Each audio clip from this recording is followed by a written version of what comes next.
Well, it is occupied like this. Nico Muller lines up in 10th place, his best ever qualifying in Shanghai, but he's yet to score points at this venue. Max Günther led home DS Penske's first ever 1-2, moved him to 5th in the standings yesterday. Stoffel Vandoorne has his highest grid spot since he's qualified 5th place at Monaco for Maserati MSG Racing, and Nick Frijns has had points in all but one race since Jeddah back in February. Can the Mahindra driver add to that tally here this afternoon?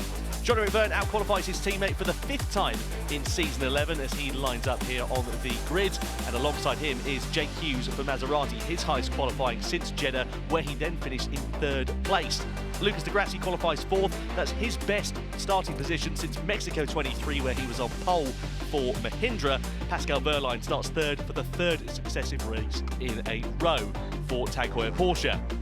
And the front row of the grid is occupied by Antonio Felix da Costa, his first front row since Mexico. No points for Porsche though yesterday. That's the first time it's happened since Misano 2024. And Cassidy has pole position for the first time since London last year. Jaguar another double non-score yesterday, and Cassidy will be aiming for his Jaguar will be aiming for their first win since Sao Paulo back in December.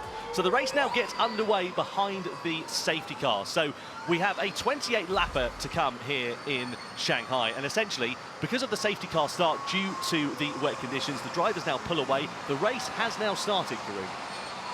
That's right, so the countdown already begins. Obviously in Formula E, even in a normal race start scenario, there isn't a formation lap, so the first time the cars go around the track is the first lap of the ePrix. So, but this is a good chance for us to have a look at the conditions, a good chance for the drivers, more importantly, to have a look at the conditions. And I have to say, Andre, it looks a lot better. More energy compared to da Costa and Wehrlein behind him. We aren't expecting this to be a particularly energy-critical race in the wet, though. It is not, but yeah, let's see how it goes on. Obviously, I think the difference is that you might see now is maybe drivers trying to put temperature in the tires by trying to spin them and using more energy that way. That's the only reason I could explain how you see already differences like that. So safety car now in at the end of lap 7. Rolling start for the drivers as the green flag flies, and racing action will begin with Nick Cassidy kicking off round 11 under racing conditions. We go green then in Shanghai. Cassidy across the timing line, da Costa in 2nd, Wehrlein across the timing line in 3rd place, and de Grassi over the line in 4th position. Of course, the field spread out due to this rolling start. Don't expect any moves down towards the first corner, and you can see already a big difference in gap. Is Cassidy going to go for attack mode in the opening stages? He is straight away, and the 2 Jaguar Porsches following him through. That's the legacy of this rolling start, though. It spreads the field out so you can do it without losing track position. Well, and also critically, those guys up front, they've got visibility, and this is their chance for them to make hay while the sun shines, use the 4-wheel drive, and that, you know, we were saying before, it could make up to 5 seconds a lap difference. Look, the Porsche's there, the Costa running quite wide, but most of them, apart from de Grassi, so de Grassi's gone for the offset. He, you know, in that top 10, only de Grassi and Muller who don't have attack mode, so they're going to have an advantage later on. You can still see, though, struggles with traction for Jake Hughes here, coming out of turn 6 in towards turn 7. This is that long left-hander where we've seen so many drivers struggling. Indeed, de Grassi directly in front of the Maserati, trying to find traction. Through the right-hander we go. And you can see the difference between 4-wheel drive and 2-wheel drive quite visibly. It's only a matter of time before he's under threat from the Maserati. And further back, Tom, Evans and Rowland have gone for it as well. One car in front, 2 minutes. One car in front, 2 minutes. All car behind took 4 minutes. Only P9 is on 6 minutes. Günther. Yeah, so that's good news for Wehrlein, because he'll need to be a bit patient on this lap, but then he should get more. He'll get another lap to get past da Costa and Cassidy later on. But Evans and Rowland are going to be interesting as de Grassi, without attack mode, tried to defend and unsuccessfully against Jake Hughes. Let's see how much Rowland comes forward, because he was down on the grid, where was 17th. 17th, wasn't he? So let's see how far he comes with this attack mode. Yeah, he's going to try and move his way up through the field. He's got 3 drivers in front of him. Maybe we'll see an overtake for the lead. See a plethora of different lines from the helicam there as we go through the first corner. Cassidy team radio. So Wehrlein in P3 will have a 2-minute overlap on you. He's now P2. That's the voice of Phil Ingram, Cassidy's race engineer for this weekend. Oh, that's Nick de Vries, who's got off onto the gravel, spins it round, gathers it up, and manages to recover down into turn 6. We only caught the back end of that incident. We'll have to work out what happened for him, but he's going to definitely have lost track position. And He's only lost 3 places though, Tom. So it's a quick recovery for what was quite a spectacular spin. He had a big moment at that corner on the previous lap, I noticed, managed to stop the spin. This time around, no such luck.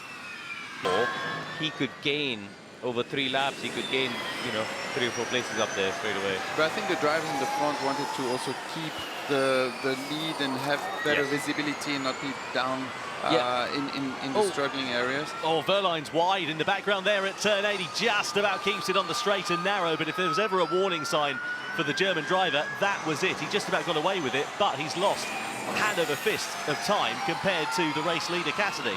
Cassidy's got a very good rhythm going on at the moment in these conditions. He was fastest in free practice in the wet, fastest in qualifying in the wet, and at the moment he's just driving away in the lead of the race as well. Yeah, quickest by a second over the last lap. There's David Bettman going for his second spin of the day. Let's have a look at Jake Dennis. This is, I think, a repeat of the incident we saw on board a few moments ago. Yeah, going down at turn 8.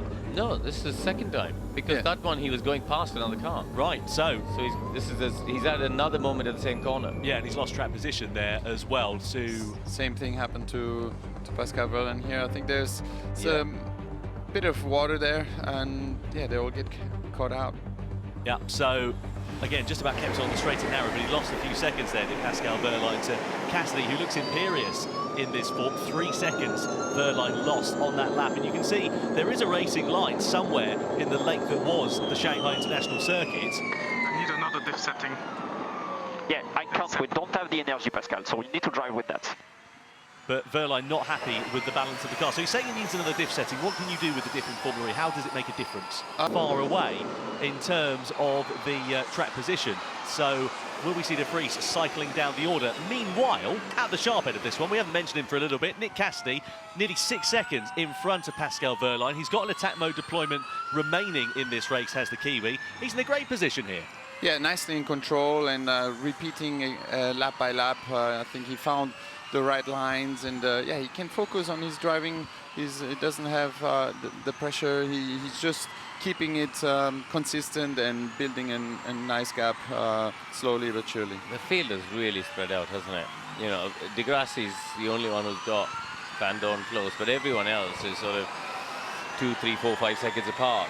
I think some of that is just visibility and and also by trying moves and trying passing outside or inside, and it just slows the pace down, and it creates bigger gaps in the field. Grassi having a bit of a moment. This is what happened down into turn 7 and 8 on the last lap. So it all gets a bit wide there, and there was contact between Vandoorne and de Vries through there. Let's have a look. So Vandoorne just runs it wide, has a snap of oversteer. De Vries sees an opportunity on the inside and just clatters into the side of him. There might be a safety car because car 7, Günther, has a red car, so... Yeah, it's a black flag with an orange disc, indicates that, as the meatball flag essentially as it's known, as we see Ticktum having a slip and a slide going into turn 7. Let's just have another look at this. So he goes through the left-hander and,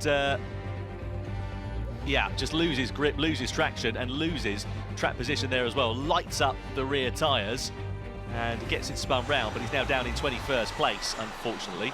It's very strange. We get this message about Günther having a red car, but he's still going around. Yeah, so he's now slowing, so we'll be retiring from this race. 0-0 stuff for Maximilian Günther, a winner 24 hours ago, and unfortunately for round 11 here in Shanghai, his race is going to come to a premature conclusion. Can he make it to the pits, though? Brake urgent, I lost power. Wait, stay safe, stay safe. So he's done. He's pulled it. Anything I can do? Yeah, box, Max, box now. Beg your pardon for interrupting the team radio there. So he's pulled it off to an escape road, so I don't think we're likely for a safety car here. Some of the drivers, though, I think are going to go in for attack modes as well at the start of this lap. Let's have a look at what happened then to Günther. So we're riding on board with him here. Just gets the, brake urgent on the dashboard there.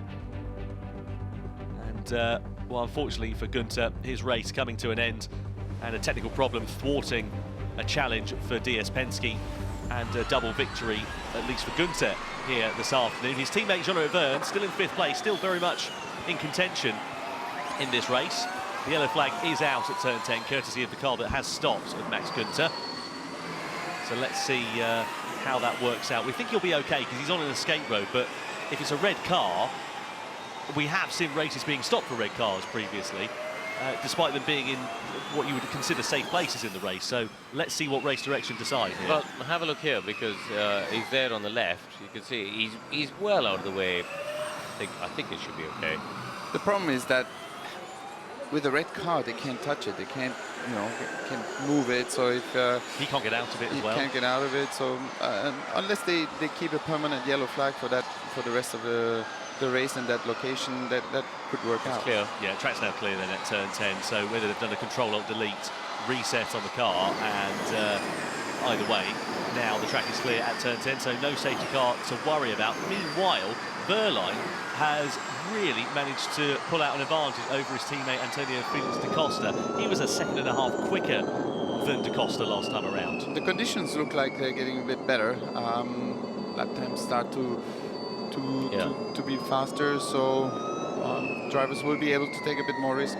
Yeah, even the drivers without attack mode in the 126s, and just to compare contrast, they were in 31s in qualifying, 31s, 32s. So, yeah, we're a lot quicker here. And you see now the drivers who still had 2 attack modes left are kind of forced to take it because we have only 7 laps to go, and you cannot leave it too late. Yeah. So watch Taylor Barnard. He should be taking his attack mode on this lap. He's down in 14th place, 2nd in the Drivers' World Championship. And funnily enough, he's 1 place ahead of Oliver Rowland, the leader of the World Championship, as Nick Cassidy goes for his final attack mode.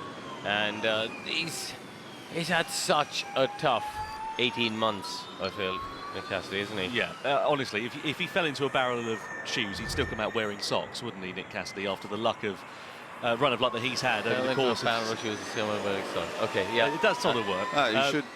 He hasn't had a bad run of luck in season 11, absolutely no doubt about it. And, you know, he's been winless throughout the entirety of this season. If you look at his results in the Drivers' Championship, he's only 13th. The only real high point has been a couple of points finishes and 1 podium in Monaco. But get him to the right position in the race, and he's just led from the front. He's controlled this one ever since we went green.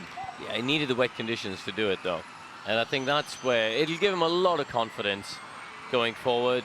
Even yesterday, actually, to be fair, in the dry, he qualified well, you know, got tagged in the race. But he'll take some confidence away from this weekend if the next 6 or 7 laps go to plan. I think we'll get some added laps here, Tom, won't we? Because we have 5 safety car laps at the start. Yeah, exactly that. So in terms of the safety car, if you have a safety car over 3.5 minutes, you get up to 1 added lap, and then it sort of continues on down that vein. So we'll wait and see what race direction decide. It was originally a 28-lap race duration. By the way, we have now passed 75% of the original race distance, so we will get full points awarded in this one, even if red flag was to fly, which doesn't look likely, I have to say, because the rain has eased off quite significantly. Meanwhile, we look here at Taylor Barnard. Now, he's trying to make some progress through the field. He's a bit wide, though, going through into turn 10. Just about keeps it on the straight and narrow, but that was a warning sign for the youngster.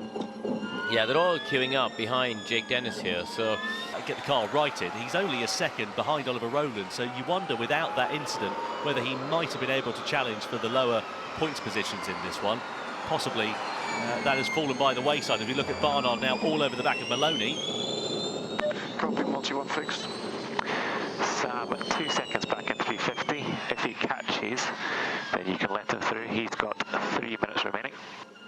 So team tactics possibly under play here for Neon McLaren as we look at Barnard trying to find a way through on Maloney and the Lonely Yamaha app team. Maloney pointless so far in 2025, but look though at Barnard, side by side they go, down the start finish straight, great attraction with attack mode, 350 kilowatts and all-wheel drive, down to the first corner. It's easy pickings for the 21-year-old at the first turn. He's now up and will score a point if the race finishes as it is, but his teammate is lurking there in the distance and has a minute of attack mode remaining there as well. I think it might be a bit of a tall order for Bird at this stage. In fact, he's lost a bit of track position there to De Vries and Evans as well. So I wonder whether Bird has had a moment of his own. Is that not? Yeah, he has. I think he has. He's had a moment here, hasn't he? So going through turn 5 into turn 6, he's just got into attack mode and he's spun it round. Sorry guys, just stand. No, come on mate, stay focused. Come on mate, stay focused. Let's go. Ah, that's a shame for Sam Bird. A points opportunity slipping through his fingers, and does a full 720. That'll turn your eyeballs into a spin dryer. It's like gymnastics. You get 10 points for that. Oh, this was Vandoorne. Vandoorne. He's only going to get 4 points for that. Yeah, not a perfect 10 for Stoffel Vandoorne. Didn't lose too much time though. Thankfully for him. He's still in the points. He is, yeah, still in 7th place. You remember in Tokyo, though, he managed to do the spin and win strategy there as well. Yeah. Meanwhile... Well, it just shows, though, you can't relax. You can't relax. There's still 2 laps to go. And this is kicking off a little bit, isn't it? Yeah, this is Sam Bird versus Evans. Yeah, Bird versus Evans out of the final corner. Bird just coming to the end of that attack mode, though, and Roland right behind. 1 minute and 30 left on it, and 2 cars for the taking down into the first corner. Can he make a move? Not quite into there. Has to think about this quite carefully, does Oliver Roland. You've got to be so careful about running offline, and it can cost you more time than you can be set to gain. Deep there for Evans. The door opens briefly for Sam Bird, but he has a slip and a slide through into turn 3. But watch Roland here, Tom. This is where he's going to get a 4-wheel drive traction. He should be able to out-drag Sam Bird pretty easily here. Bird ahead, out of attack. Get him out of the way then.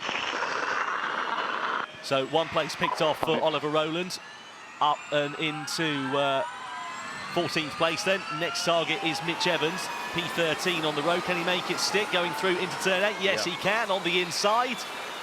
Now Roland up ahead, still no points on offer at this stage for the championship leader. He won't be able to sew it up in Jakarta if it sits as it is, barring a minor miracle, because the 2 Jaguar Porsches are sitting in 2nd and 3rd place.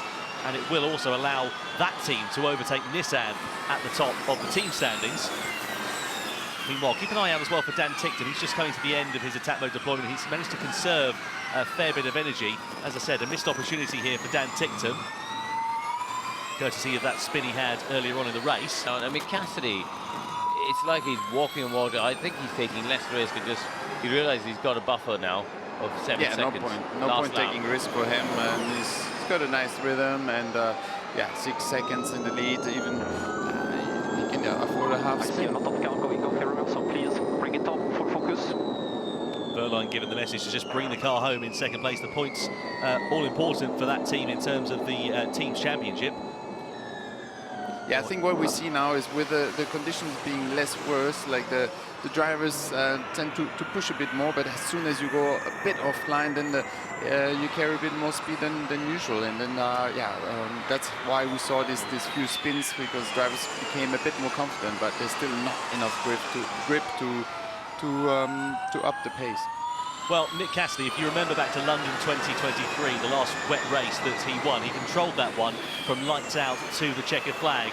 And the Kiwi has done exactly the same here in Shanghai. He's led every single lap of this one and hasn't looked like he's been in any bother throughout the entirety of it. The last time he took the checkered flag at the front of the race was back in Berlin in July. Repeat. Gap behind, 12 seconds, final lap. Team radio there for Pascal Wehrlein. He's comfortable in 2nd place. It'll be a double podium for Jaguar Porsche, but through the final corner, a commanding, controlled, imperious drive from Nick Cassidy as he wins here in Shanghai. Cassidy on top for the first time for Jaguar TCS Racing since Berlin 2024. Pascal Wehrlein comes home in 2nd place for Jaguar Porsche, and a double podium for the German outfit means that they will go up to the top of the team standings as we head into the final stages of season 11. A great result for that team. Jake Hughes just off the podium for Maserati in 4th place as well. But what a drive for Nick Cassidy. That was spectacular. Dominant performance. Well done, mate. Well done. Well done. Pat yourself on the back. Let's try and talk to him here. Nick, it's Karun up in the commentary box. God, it's been a tough 12 months for you, hasn't it? How are you feeling? Is it relief? Is it joy? Congratulations.